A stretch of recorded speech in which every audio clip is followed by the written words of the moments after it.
Well, joining me now to discuss whether Theresa May's new government is undaunted by the prospect of taking on the unions is the Conservative MP Chris Philp, whose South Croydon constituents have been badly affected by that Southern Rail strike, and Labour frontbench MP Catharine West.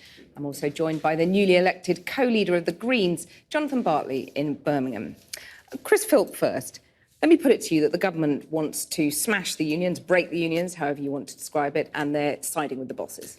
There is no desire at all to break the unions. Trade unions have a long and proud history of standing up for workers and representing them when they're getting oppressed. But what we've seen in the last few months from the RMT union on Southern is nothing like that. They have concocted a dispute about who opens and shuts the doors. There is no evidence there's any safety problem, there's no pay cut, no staff losses. They're inflicting misery on my constituents for no reason at all. Well, when you look at the transport dispute and the health dispute, Jeremy Hunt basically has gone to war with the junior doctors. Chris Grayling, according to the unions, won't talk to them. It does very much look like the government's rather relishing the confrontation. Look, there is no relish, but there is a desire to make sure basic services get provided. I mean, Jeremy Hunt compromised with the junior doctors last May. The BMA themselves accepted the compromise, and now, 3 months later, they're going on strike, which is ridiculous. And on the railways, as I said, every single job is being guaranteed.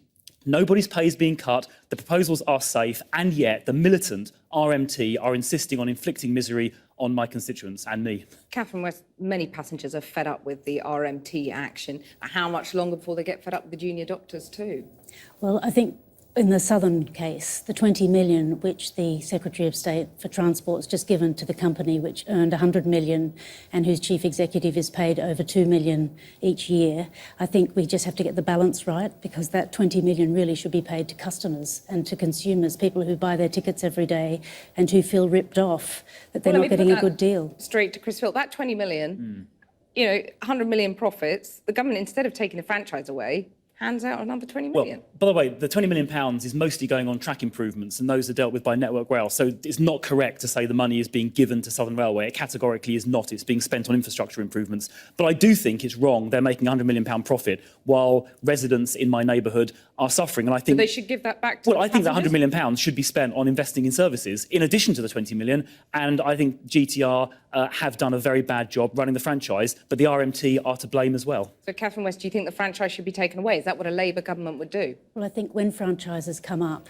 it should be looked at that possibly a public provider could provide that service as well, so that we can enhance the competition, because often what we find with the franchises is that there's only one company who will do it, whereas if we said that nationalisation is an option, then there would be an enhanced sense of competition so that we get a better deal. Well, let me bring in Jonathan Bartley now.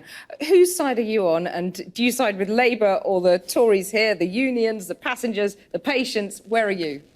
We're on the side of working people. You know, I'm a regular user of Southern Thameslink. I've just spent 4 weeks in hospital with my son, working with junior doctors. You know what? I trust the junior doctors to be the best judges of whether their environments are insecure or not. I trust the workers on the railways to know whether it's going to be detrimental to passengers. My son, as a wheelchair user, is going to have a problem using railways when there aren't enough people to help him on and off the train. This is about real life. It's about real people's pay and wages. And what we've seen since 2007 has been a public sector pay freeze, or a very small incremental increase for public sector workers.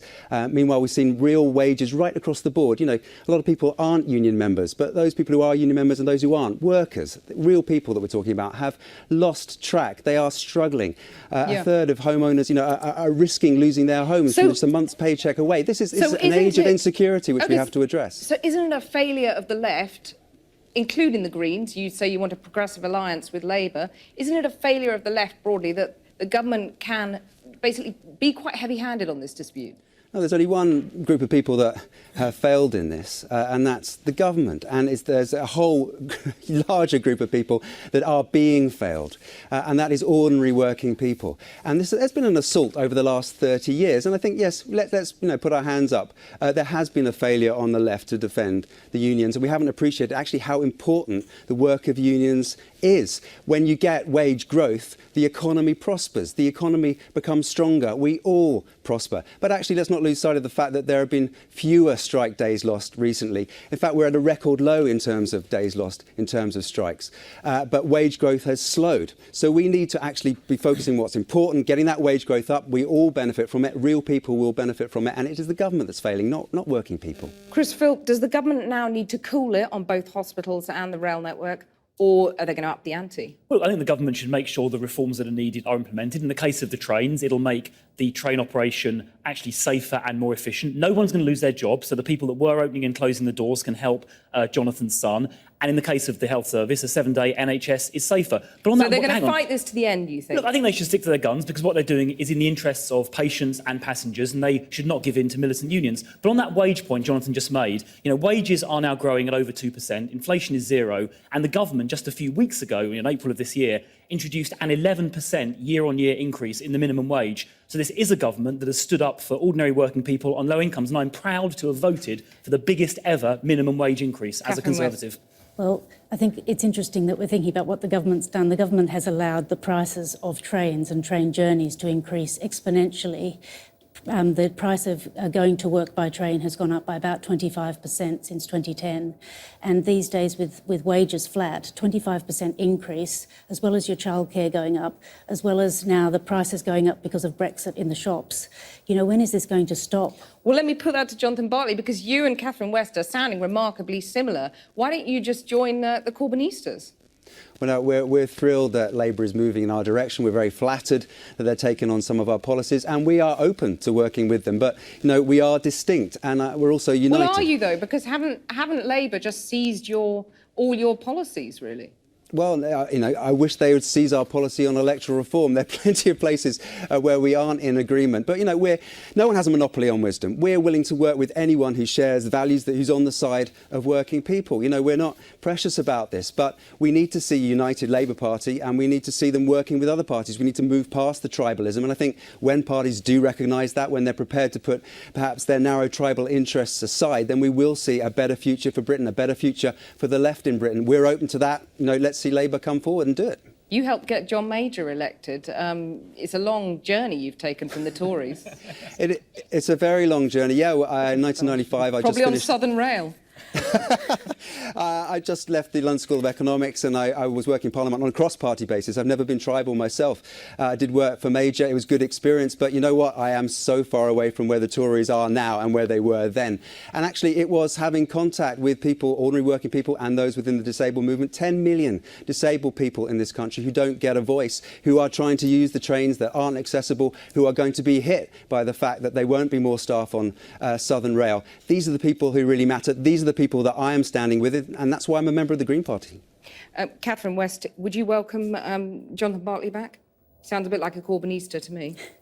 Well, I think Jonathan could join Labour. He's been in the Tory party, the Green Party. He could join Labour. But I think what's important is the group that I've been working in Parliament on Europe post the 23rd of June.